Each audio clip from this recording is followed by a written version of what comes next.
Good evening.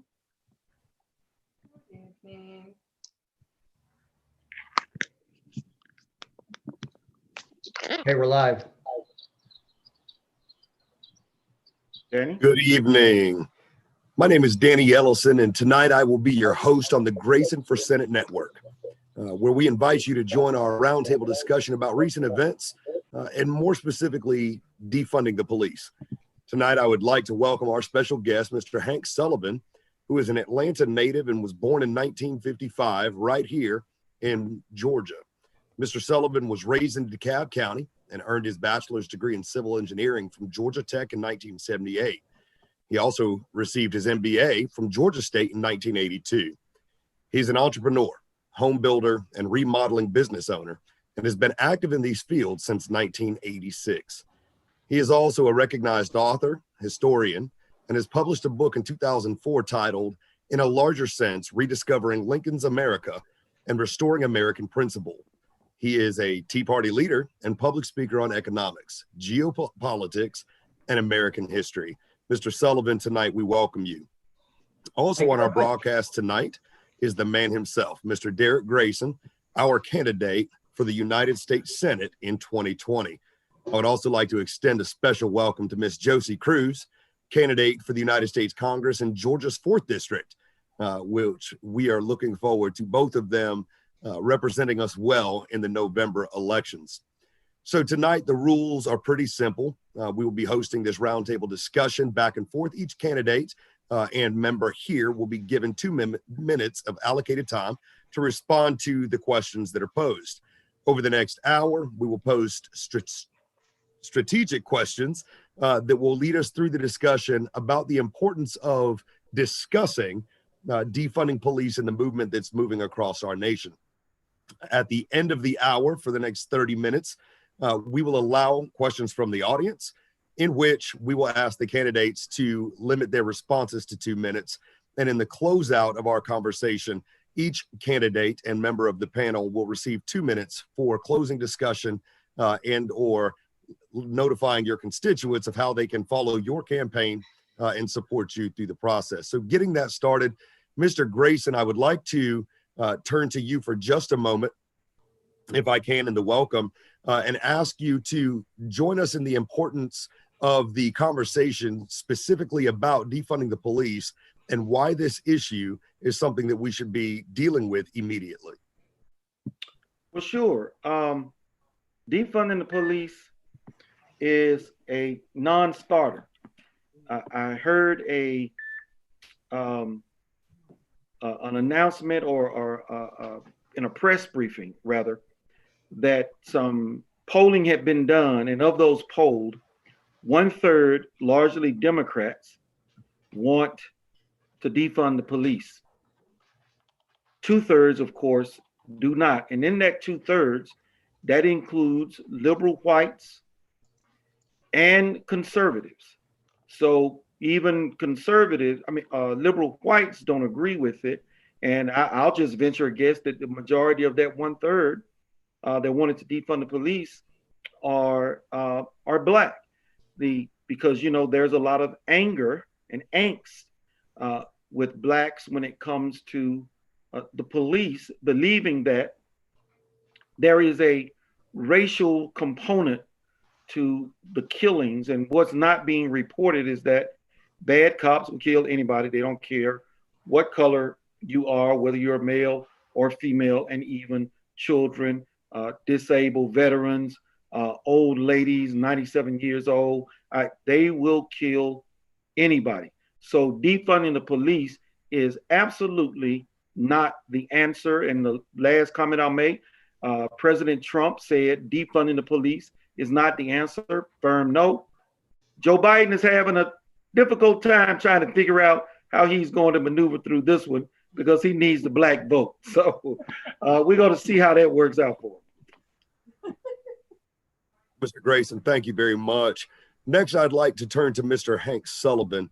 Mr. Sullivan, the same question applies to you, but I would also like to extend to you an amount of time for you to be able to introduce yourself in your own words and be able to discuss with our constituents exactly who you are and the importance of you being involved in this conversation. Well, I appreciate very much. Who I am, I'm just a normal guy. And I've gotten to know Derrick over several years, and he and I have some common interests, some common political interests, and we've developed a friendship with one another over the past several years. And so he invited me to come on this, and I'm very pleased and flattered that he would invite me to come on. As far as defunding the police is concerned, it's just such a foreign concept to me from anything that I've known in my life that I can't even take it seriously. I can't imagine why people would take it seriously, and frankly, I don't think this is a serious idea. I think it's being used politically, and I believe that the police departments around the country are safe. That I would say this though, regarding the police incidents that have happened. I personally do not feel like I have walked a mile in their shoes to be able to criticize or not criticize when they're in the fit of battle with, like we're talking about the event that happened last week in Atlanta. I cannot put myself in those shoes. I don't know, it could even be a lack of proper training. There's a systematic problem within the Atlanta, or maybe even the nation's police department. I don't know, but I'm not gonna put myself in a position of criticizing someone who goes out there every day, and every time they put on the uniform, they go into danger, because I don't do that. When we go to build houses, there's a chance I may not come home, but it's pretty minuscule. When police officers put on the uniform, there's a big chance, a much larger chance compared to me, that they may not come home to their families. So that's just a difficult one for me, and I'm not going to put myself into that position, because I'm not an authority on any of that. But that's the way I feel about that question. All right. Well, thank you very much, Mr. Sullivan. And before we get into tonight's roundtable discussion and the questions for everybody on the panel, Mr. Sullivan, I'd like to be able to extend to you a block of time for you to be able to talk about your projects, what you're involved in, and provide to the people your own individual monologue. Well, I appreciate that. Derrick mentioned that I'd have that opportunity, so I'll try to be brief. Since the topic of the day has to do with race, this isn't really the topic that I normally talk on or write about, but it is the topic of the day. So I wrote a few notes for me to maybe refer to tell you about my take on race. And this is kind of like an interpersonal race relations discussion that I'm going to have. I don't plan on ever really talking about this again, because it's not really what I talk about. And if I do happen to miss something for the next in the next 10 minutes, then maybe I'll come back. But I don't know. This is not something that I'm all that qualified to discuss. But I want to take you back to my childhood for just a minute. Being born in 1955 and being raised in northern DeKalb County, going to public school in DeKalb County, I can remember the 1960s pretty good. I can remember the Kennedy assassination. I can remember the Selma demonstrations. I can remember Dr. Martin Luther King on the newsreels that my dad would watch in the evenings, and I would have the opportunity, I'd sit down with him and watch the news. And so I remember all that. I remember when you'd have when the demonstrations in Selma began, and they were the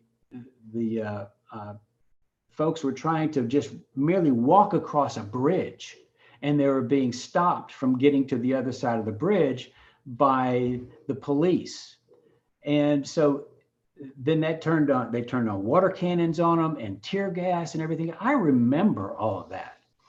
And I think what's missing right now is that so many of the people who are demonstrating in this country did not live that. They did not see that. They did not see what a nonviolent demonstration, rightful demonstration, was really all about, and how effective it was. So they don't have that in their, and they haven't been taught that. They haven't been shown that. They think that you're supposed to just hold up signs, and a lot of it gets violent. But I can remember those Selma demonstrations, and I remember, in fact, I pulled up a couple of pictures. Let me show this to you. This is a picture of Dr. Martin Luther King. Can you see that? Picture of Dr. Martin Luther King with the crowd back behind him. And you don't see a whole lot of signs out there. There's one over here that says Canada. But what you do see back in here that you're missing today is all these American flags. You see, they didn't have to have signs that said Black Lives Matter, because these American flags say that. The American flag means Black Lives Matter. The American flag means white lives matter. It means all lives matter. So that's what they understood, that the people today don't seem to understand, that flag, that they're kneeling because they seem to be ashamed of it, or trying to criticize it. That flag is that thing that they are trying to achieve. And so all these people, you notice they're just walking. Today, they're throwing things, they're looting the environment, they're breaking things, they're stealing things, they're taking over entire city blocks in Seattle. That's not what these folks were doing. This is a real demonstration here. This is, you know what they're doing here? They were walking. That's all they were doing. Because when they started this, what happened was they got to the end of the bridge and they were stopped from walking. They were doused with tear gas and water cannons and force, and they couldn't walk. So here it is. We got a whole demonstration of people that decided that, look, all we need to do is just walk. All we need to do is simply walk from this location to that location and exercise our right to walk wherever we want to go. And we chose to walk from Selma to Montgomery. It was 50 some odd miles. It took them several days, but they decided that that was what they were going to do to demonstrate that they have rights. And that right was to occupy a bathroom, whether it said white or black, or to occupy, to walk into a restaurant. They had the right of mobility. They had the right to occupy space that they chose to occupy, as long as it was public space. And that's what they did. And here's another picture, very similar. They're just walking. That's all they're doing. Now, I'm sure they were singing and things like that, but American flags, that's all they needed, because that American flag was their ticket. That American flag was their certification of the right to occupy space in this world, public space, wherever they wanted to occupy. And that's what that entire demonstration says to me. But what's interesting to me is that I can remember Dr. Martin Luther King being assassinated. It was on April 4th, 1968. It was on a Thursday night. My mom came and picked me up at Scouts. And as soon as I got in the car, she told me that Dr. Martin Luther King had just been assassinated. And I had already lived through the Kennedy assassination, so I understood that. Here was another major respected figure that was assassinated. And a few months later, of course, we had Bobby Kennedy that was assassinated. So people who did not live in that and live through the understanding and grasping a little bit of what this was about, and now they have their own demonstrations that just don't have this moral authority that these demonstrations have.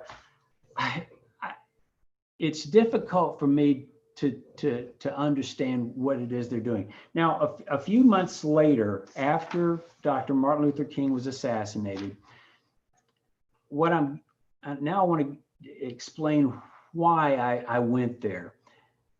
I think there's a different way, rather than putting race in everyone's face, and rather than complaining, rather than beating people over the head physically or emotionally or whatever it is. What you do is you just simply ignore race. You just ignore it. That was April 1968. In September of 1968, are you still there? Okay. In September of 1968, there was a new show that came on, and you might remember it. It was called Julia. It was a show with Diane Carroll, and she played a nurse, and she was, and she worked for she was Black, and she worked for a doctor, Dr. Chegley. And every week they would have patients come in and they would act normally. And nobody ever talked about race. Nobody ever talked. Dr. Chegley says, well, you know, hey, you're Black or something. It never, so they acted normally.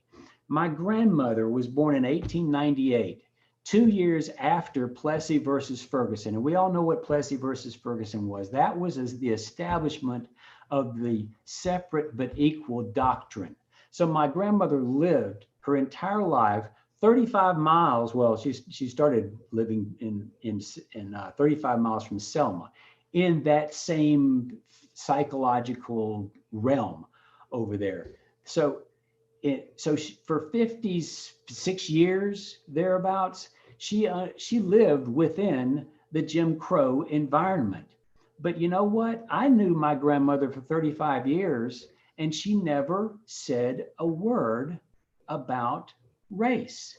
She never acted like she was racist. She never had any particular racist opinions or anything like that. But only when she was on her deathbed, and she was in a room with a Black lady, and we went to see her, and my grandmother was mad. She was mad because she was in a room with a Black lady, and my grandmother was dying. And this is the only time in my entire life I ever heard her utter anything that was racist. And this might have been her last words. I'm not sure. It might have been her last words. But she said, she looked over there and she looked back mad, and she said, "So it all comes down to this." And I will never forget it, that those were the only racist words. Now, if I hadn't been 35 years old at that time, and if I had been like 3.5 years old, then, and if I had lived with all that, I would have been probably a different person. So we've got to be really careful about what we say with younger people in the room, and the way that they grow up. If they hear racism, they're going to become racist. I never heard it, so I didn't become that way.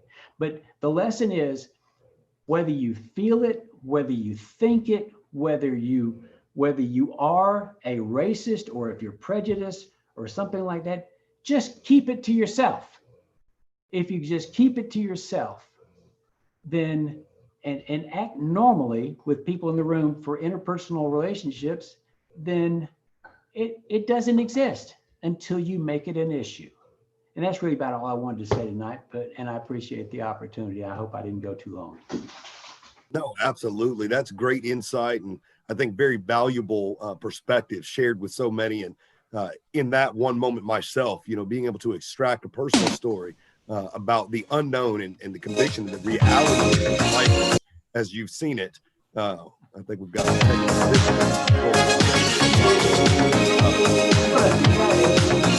there a way to mute that.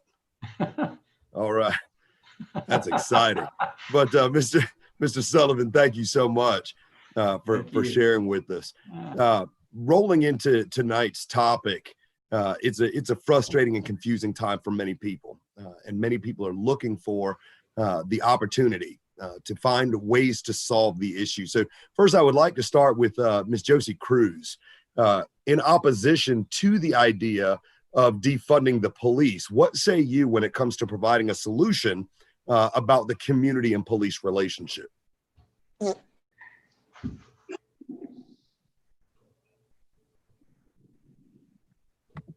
Ms. Cruz, I think you're muted. You're good. I don't have to touch it, right? Okay. So what I believe is if people are promoting the defunding the police department, the first question that we need to ask as a society and as an individual, as a citizen is they wanted to replace this and implement what? And by the experience that I had before and coming from another country and the experience that I've seen and witnessed here in the United States is that it looks like these leftist, socialist, communist group who are destroying the Black community, their businesses, but it comes down to the way of living of Black American is they are looking to implement like what they call civil patrol, which I can compare that with other groups that are coming from another countries. They're trying to implement in United States the concepts that are being implemented already in other countries. For example, the Cuban style, which they call the fast answer group, is the same concept that they have with third world countries,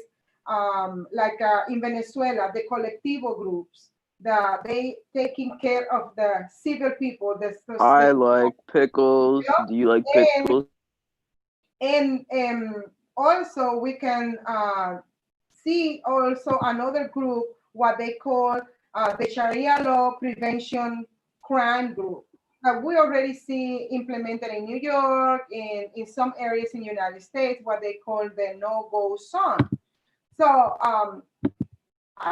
I believe, I am convinced that they are trying to change American citizen mentality of how we rule and how we take care of America. So, the situation here is that since we are fighting back this concept, we need to understand that defunding the police is not the solution, first. Second, allowing people from other countries, bringing here their way of govern themselves, control the community by creating problem, creating a crisis, and then end up offering a solution for that crisis, which is government control, by using these little groups is a big no-no. It's changing our constitution, it's changing our American way of living, and it's changing completely what America is. So I believe we need to push back. I believe we need to follow through what President Trump is doing today, while everybody is fussing here, fussing there. He's going down to business and trying to resolve the problem with the corruption in the police department, and it's very not weird. It's very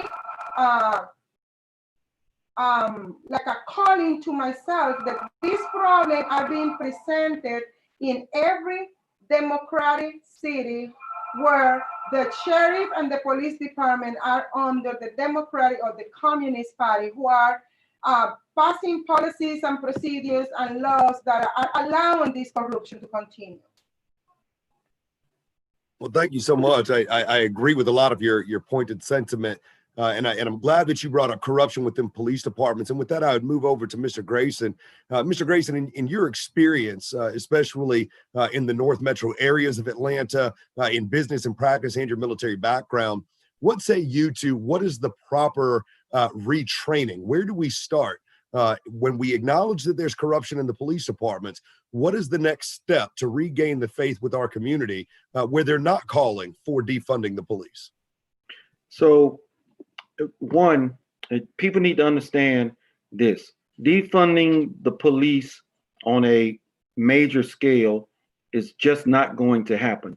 The majority of reasonably minded individuals don't want that, and we're not going to get that. Now, I want to highlight one thing about the city of Atlanta. It is the only department that established a civilian review board. The reason that it exists is because there were so many killings of citizens by police officers that it was mandated by that the GBI investigate all officer involved shootings. And you know, those of you that know me, you know, I follow this stuff. So what the mayor started doing is making sure that every officer understood that your job depends on you having a body cam. When the FBI was doing a joint operation with the city of Atlanta, they did not want Atlanta police officers to wear their body cams when they were out doing the operation. So the mayor said, we are withdrawing from the operation because these police officers will wear body cams. Now, this was late last year, and I said, something is going on in the city of Atlanta. Well, that has become also clear right now with the speech that the mayor just made. And the things that she is doing, she is setting examples of police officers who violate protocol. 10 officers have been fired in 2 weeks. And if anybody heard what the police chief in Minnesota said, and he admitted some things that you just don't hear. He said, we are withdrawing from the negotiations with our union. He used a different name. The point is, it will not be about better benefits, more time off, better pay.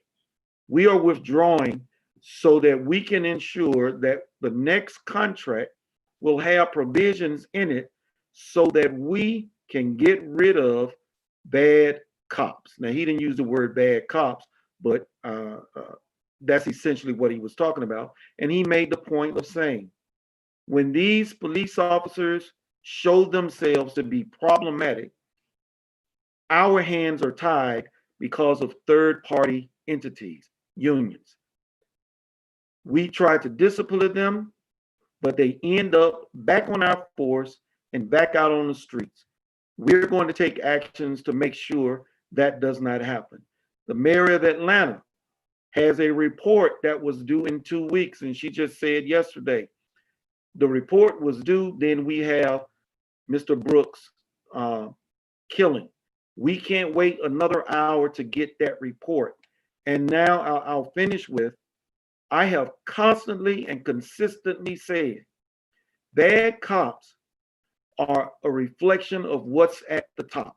The only people that can clean up bad cops are the citizens by getting rid of politicians that allow them to persist, or by electing politicians that will do what the police chief in Minnesota is doing and what Keisha Lance Bottoms is doing here in Atlanta, cleaning up the department. And she made a point of saying this: we can't have police officers shooting at fleeing vehicles. We can't have police officers standing around and watching other police officers break the law. That is how you fix it, Danny, with the politician. They're at the top. They control who's on the force, and they can set the standards with the unions that, hey, if a cop reveals himself to be unprofessional and potentially one that will break procedure, protocol, and the law, he must go. And, you know, there's some more I'd like to add later about the purpose of cops today, which is revenue generators. But that's another story. But I hope I didn't go too long, Danny. No, you're fine. You're fine. Those are all good points. I think you brought up another important point that I'd like to shift over to Ms. Cruz, and that is we're talking about the accountability system and who in the hierarchy is there. Now, some would argue, based on the example of our most recent state patrol class, the entire class, de-licensed and de-badged in the state of Georgia for cheating. Ms. Cruz, would you agree that there needs to be a retraining program set in the law enforcement academy that highlights and focuses more on officers learning the right things and maybe less militarized tactics? I do believe they need to constantly train. I do believe they need to what they call the psychological part when they are stressed out, right? I do really believe they need to take time off too, and also militarize. Well, we're gonna need some time the help from the National Guard or those extra help in situations. And the police department needs continue, and I reinforce that, continuous training, continuous psychological help. They need to be present in courts too, back and forth. They need to train how to treat people, regular person, but also the communities. We need to train our citizens to when a police officer they come close to you. You don't have to be scared. You don't have to show any kind of nervousness, right? And for example, 3 days ago on Friday, I went to, I went with Carlos, with my campaign manager around Atlanta to see how the damage was in the city. And, this part where Wendy was located, the one that got on fire, I took the wrong way. And the police officer saw me coming in the wrong way. I was supposed to be going this way. I was coming this way. And then he right away said, "Oh Lord, the police officer is coming." So he came to my car, close by window, and I said, "Oh sir, I'm sorry. I know I'm going in the wrong way. I'm trying to turn around." And he said, "Yes, I wanted just to let you know that you are going the wrong way." I said, "Yes, sir, I apologize for this." And nothing happened. When you see officers, when you are a citizen and you see an officer, somebody there to help you, and you are not afraid, and you are not cocky, and but it's a matter of training the police department, training our people, teaching our children. The police is there to help, and I really understand that will help us a lot. And then when it comes to defunding the police department, or like Mr.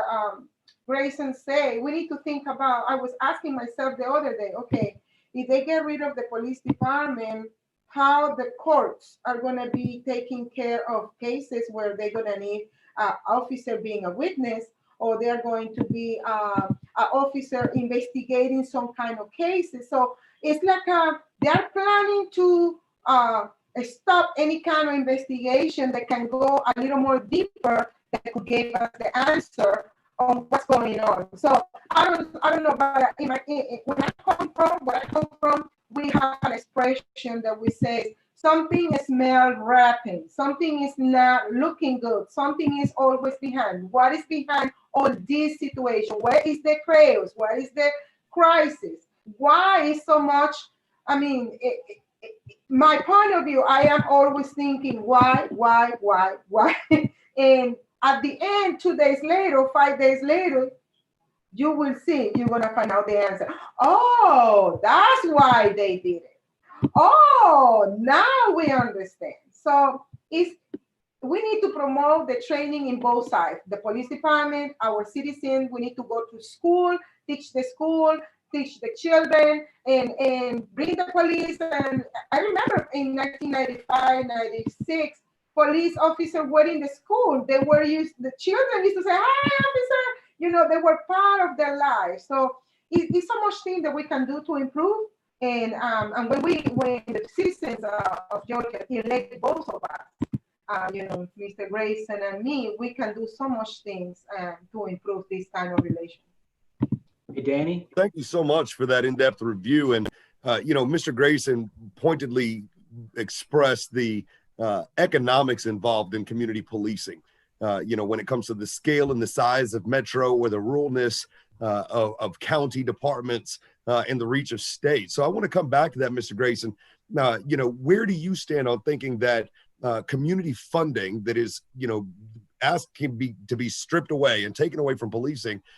Is there an option or an opportunity in your mind where we create a community partnership program that is funded by the same public tax dollar that's funding the police to bring people together and maybe invite the people into the police department and the police department into being with the people? That would be absolutely a great idea. And if I were to use as an example, if we were to look at the school systems that used to be controlled locally, look at what has happened as the parents have been moved out of that, and it has been largely taken over and driven by what the federal government dictates. So local schools, parents in local schools don't really have a say. I mean, there were people that, because their schools are failing. So I think that if we were to bring civilians into some type of cooperative arrangement with the police, I think that trust would be restored. The trust has been destroyed purposely. And I'm going to give you a case in point, and I've tried to explain to people before. I worked with the bail bond industry for 25 years. I was a developer for the Fulton County Jail, and I have worked with inmates in prison. So I have seen the data myself. I know that cops have discretion. I have seen them use it in certain situations. This young man was looked at as revenue. Him being arrested, there was going to be a DUI charge. So he was going to get a jail fee. He would more than likely have a fee for DUI class. He was going to pay fines to the court. He was going to pay a lawyer, and all of these revenue generating entities all send money back into the city coffers. That is the reason why, rather than telling that man to pull over, I'm going to write you a ticket for DUI because you weren't out on a public thoroughfare. And I'm going to let you call somebody to come and get you. And you just show up in court. That is not what they are used for. And that was the reason why they insisted on that arrest. But I know of situations where people don't always get arrested. It just depends on the officer and what he is doing. And from what I could see, their initial interaction was very pleasant. I was expecting something totally different, but that's not what happened. So I think if police officers had an opportunity to see that we are people, they would do something different. But you have an officer that goes to work every day and they are dealing with knuckleheads and crime and risking their lives. Sometimes it can be a bit much. And cops are just as apprehensive when approaching someone as the person in the vehicle. But there are still that element of police officers that either need better training or they don't deserve to have a badge and a gun. And the reason why I say that is this, Mr. Ellison. Doctors have control over people's lives. We hold them to a higher standard. Lawyers have control over people's lives and how they represent them. We hold them to a higher standard. So as with police officers, they have a badge and they have a gun, and they should be held to a higher standard, all of them. And if you allow a few of them to persist, it rains down mistrust on the whole department because all they see is that bad cop. And that's where the problem lies. This particular officer had a previous incident, a use of force incident in his jacket.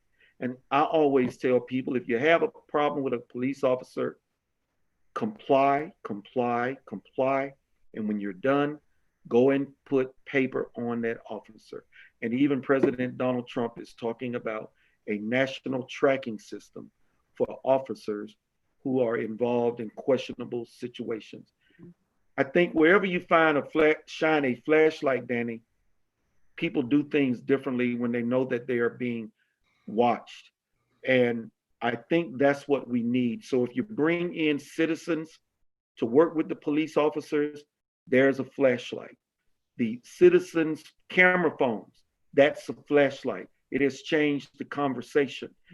Before, when they came out with the body cams, they would hold on to the body cam. Now, we ain't got to wait on no body cam. Somebody videoed it and put it on Facebook or on YouTube.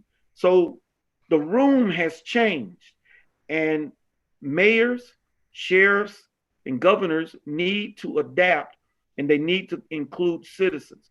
We need police officers, but we need them to be good police officers that understand the Constitution, the Bill of Rights, and officers that understand how to de-escalate situations and not, make them worse. I think if we put that flashlight in there, officers will do something different, and it will change attitudes. And if the mayors, the sheriffs, and the police chiefs say, I will not stand for a good officer watching a fellow officer do something that is against the law, it will not stand. The blue line must disappear.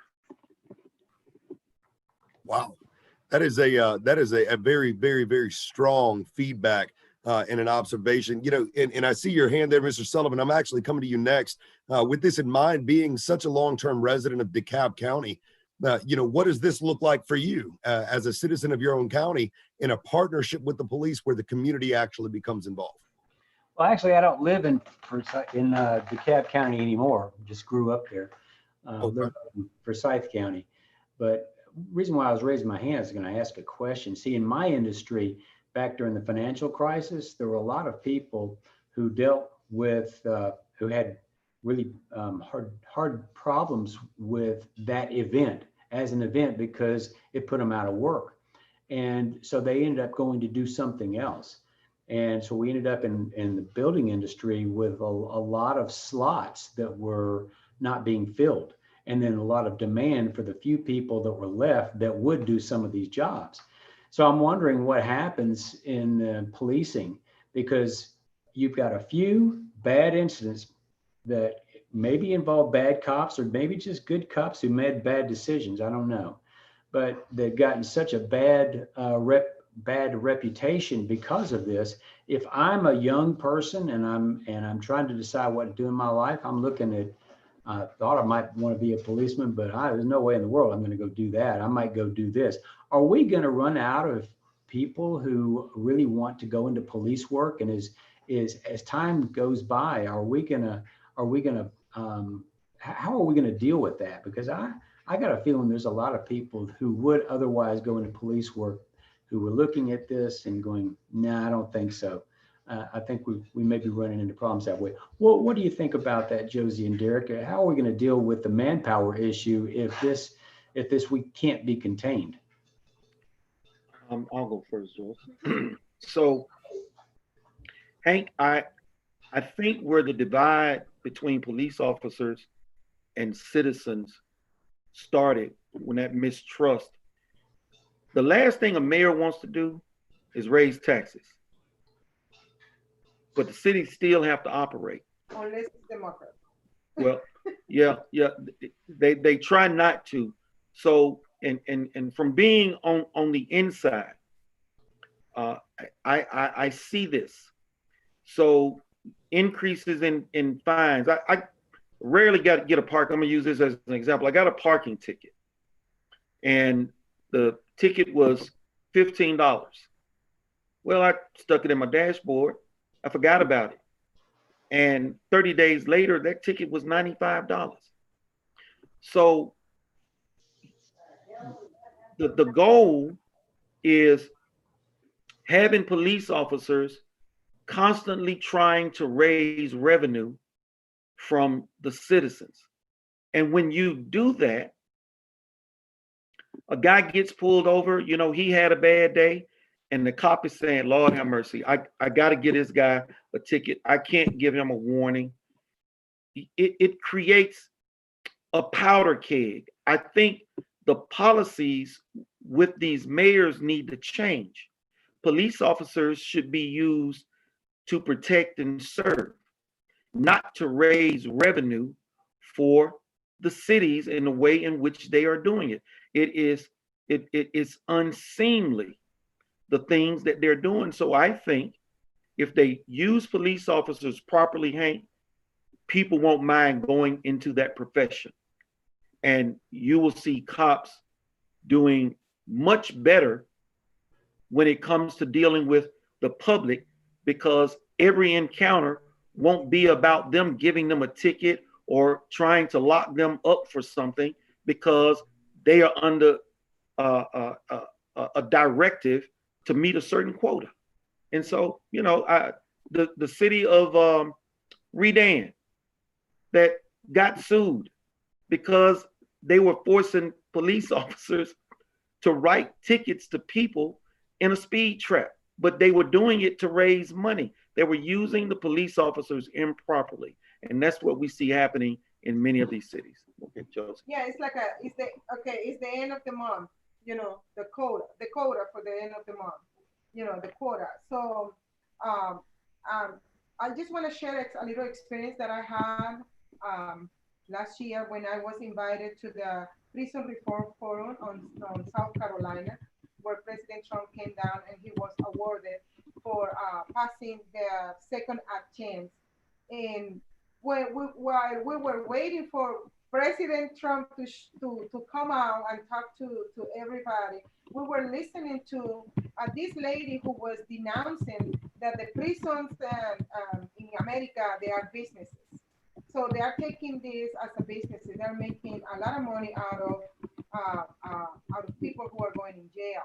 So this it needs to be taken care of, the reform on prison, jail, the end of the month code or goal that they're supposed to have. All this is like our future Senator Grayson is talking about, is like a business. So we are being looked at it as a money sign instead of as a citizen, that we have to show respect to the police officer, but also the police officer and the police department have to show respect to the citizen too. So it's very difficult and delicate to talk about these subjects without not having our feeling hurt, without not having our probably somebody has some family member who already went through this situation. So this is something that needs to be taken care of. This is something that we need to work on it and find the solution. And also I went following the DeKalb Sheriff Forum that they have before the election. So I got to meet all the candidates that were trying, to become the sheriff of DeKalb County. And when I was in that meeting, I found out a lot about news. It's one of the most corrupted counties when it comes to the police department and all the contracts and that they have under their wing. It's a disaster. But what I noticed is all this. I'm not saying that it's not happening with the government under Republican control. No, I'm not saying that. But it caught my attention that mostly these kind of problems are happening when the Socialist Democratic Party are in control. So we need to bring those subjects and talk about it. And you know what? We need to implement the law. We need to follow the Constitution, and let's get America better. Absolutely. Thank you, Mr. Grayson. Oh, you want me to? Is there another question on the table? Right. I was cross-referencing, giving you a chance to come back and add to. Okay. Well, I understand Hank's concern, and it is true. If you think that every time you're going to go out and you might end up being on the news for doing something that you maybe should not have, it makes you wonder if that industry is worth going in. And Hank, I get that. But you know what, Hank? That's with almost anything. People who want to put on the badge and want to carry the gun, being held to a higher standard is just a part of the job. I think the police officers, however, need to voice their concerns about the blue line. They need to voice their concerns about mayors that use them as tools for revenue generation, because that is a large part of the problem. And when you see hundreds of people coming in and out of the city jail for minor offenses, you ask yourself, what is going on? So I'm all for law and order. I am all for the police. I work with these guys. I know these guys, and I know that 98% of them are good guys, and they do their job right every day.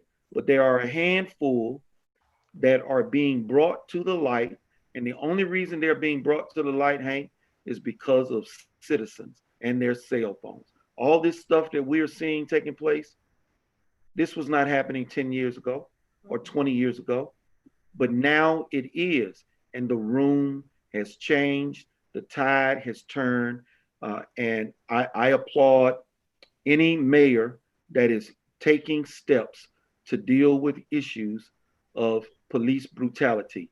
What happened to George Floyd should never have happened in this country. 3 police officers stood there and watched him do what he did. And I know.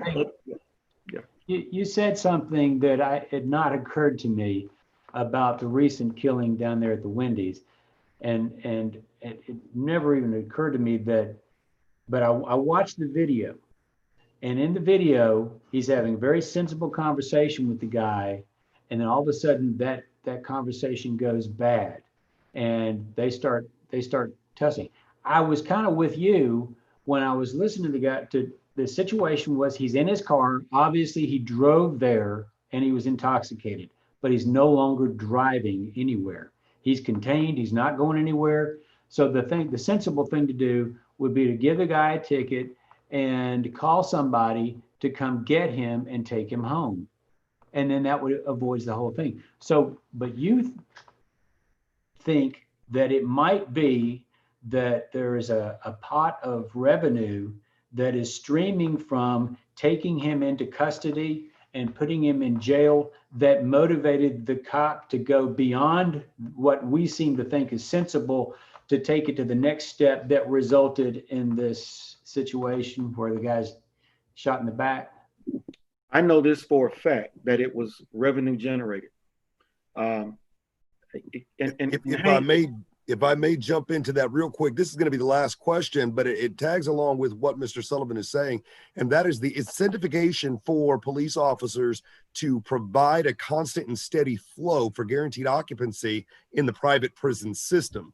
And is there a contract in place that either one of you are aware of that provides for police departments giving the guaranteed occupancy for their local private industry? And if that is the case, how do we fix that?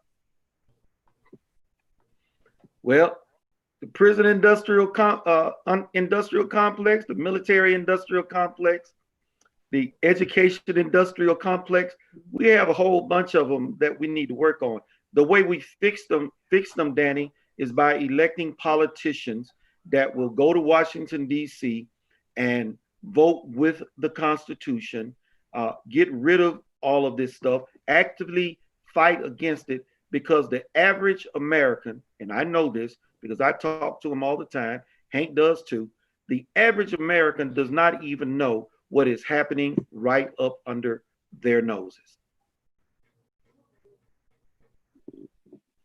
Absolutely. Ms. Cruz, would you like to respond to that question?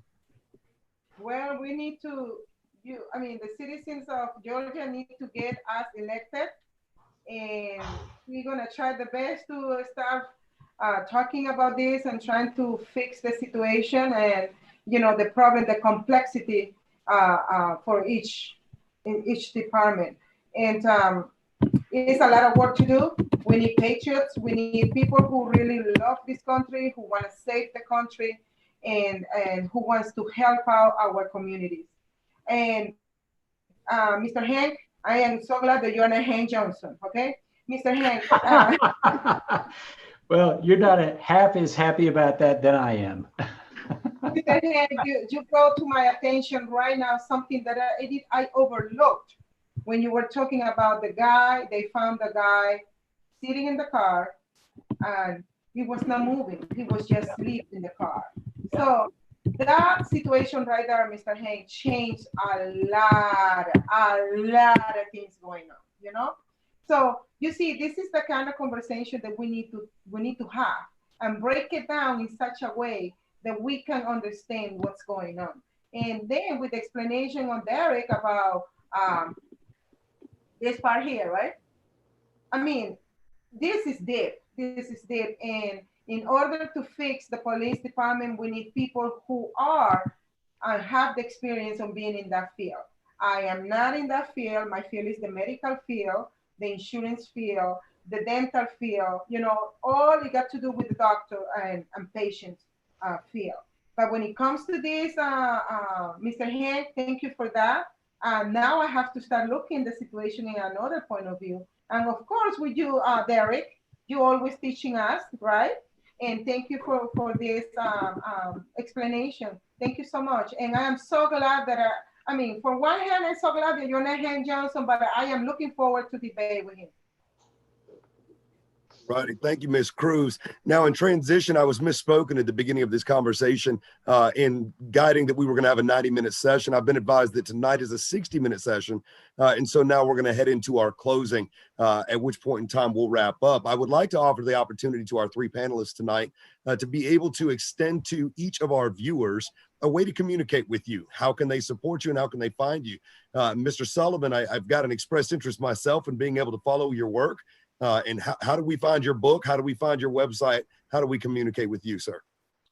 Well, you can go to Amazon. You can find my book on Amazon.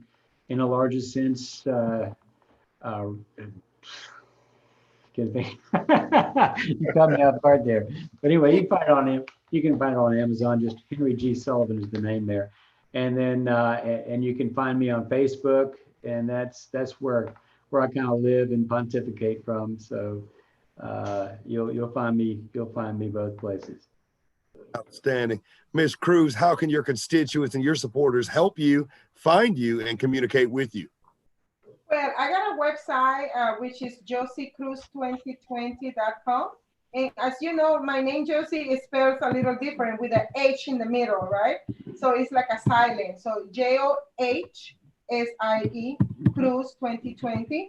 If you go to my website, 2020.com, if you go to my website and you browse it, you could find the Facebook page, you will find the Instagram page, you will find the Twitter page, you will find the button that says donation. So you guys can go there and donate, promote my name, ask people to donate. We only have like five months to go through the election. Yep. Yeah, we have 5 months. So we're gonna need a lot of help, especially financial help, because when it comes to district number 4, I will need some to go in a different route, how to reach my future constituents. So we're gonna need some money to get into this strategy that my campaign manager is working on it.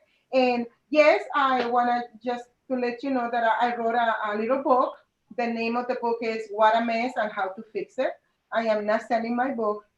Whoever wants the book, please just shoot me an email And then I will meet you where you are, and I will bring the books to you. And then if you need jar sign, I will bring them to you too.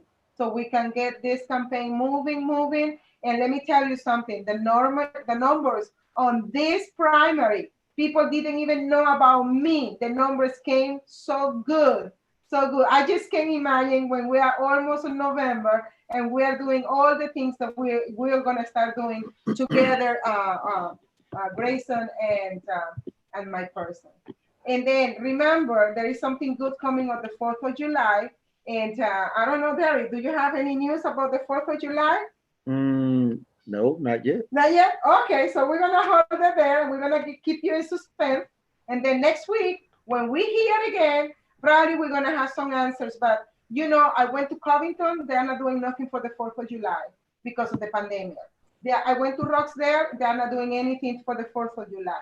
So the CAP probably is not going to do anything for the 4th of July. And Gwinnett, I don't know. But we are planning to do something different and see if we can shake off some people and bring back our patriotism, bring back and celebrate the birth of United States of America on 4th of July. Thank you very much for that, Ms. Cruz, and we're wishing you the best of luck in your race. Mr. Grayson, your closing statement, sir. Well, I would like to say that Ms. Cruz, Mr. Sullivan, myself, you yourself, Danny, Scott, I think that there are three things that we all have in common. We are unbossed, unbought, and uncompromised. And there's nothing more important than that when you stand before people and you give them the truth. So I'm Derrick Grayson. To anybody that's listening, you didn't catch my name. I'm running for U.S. Senate. A lot of people were texting me, asking me why wasn't my name on the ballot. I'm not in the primary race. I am in the special election on November the 3rd. My opponents, Kelly Loeffler and Doug Collins, they both need to go. So I am running against them. And it is time to get somebody in there that will fight against the machine, and not because circumstances have changed and they want to remain in office so they get on board. It's something they should have been doing from day one. So from day one, I will do it, and I will continue to do it for as long as I have breath for the one term that I am pledging to only serve. I will show politicians again, as George Washington did, no man belongs in office for too long. Go do your job, do it well, and go home. Show somebody else how the job is supposed to be done, so when they come in and take your place, you know that they will continue on with the fight. Somebody that is not going to sell their souls to the devil or to the establishment. Or to China. Yes. And you can reach me, GraysonForGeorgia.com. I posted it on YouTube, but Grayson, FORGA.com. And I want to give a special thanks to my dear friend, Hank Sullivan. You know, I messed up and called him Hank Johnson a couple of times in the video. So. All righty, Mr. Grayson, I thank you for that. Ladies and gentlemen, thank you for joining us tonight on our discussion about defunding the police, the solutions and the barriers that we can find to solve the problem without going to the extreme, finding the heartbeat, the true causation, and the true solutions that are beneficial for our communities, our families, and everybody around us. We look forward to seeing you again next Wednesday at 8 p.m. We will be right back again. Tonight, I am your host, Mr. Danny Ellison, attending with Miss Josie Cruz in the Congressional District number 4 for the state of Georgia, Mr. Derrick Grayson, running for United States Senate, and Mr. Hank Sullivan, a renowned author, entrepreneur, and a local Georgia resident. We thank you for your time tonight. We bid you farewell from the Central Heartbeat counties in Georgia. Good night. Good night, everybody. Good night.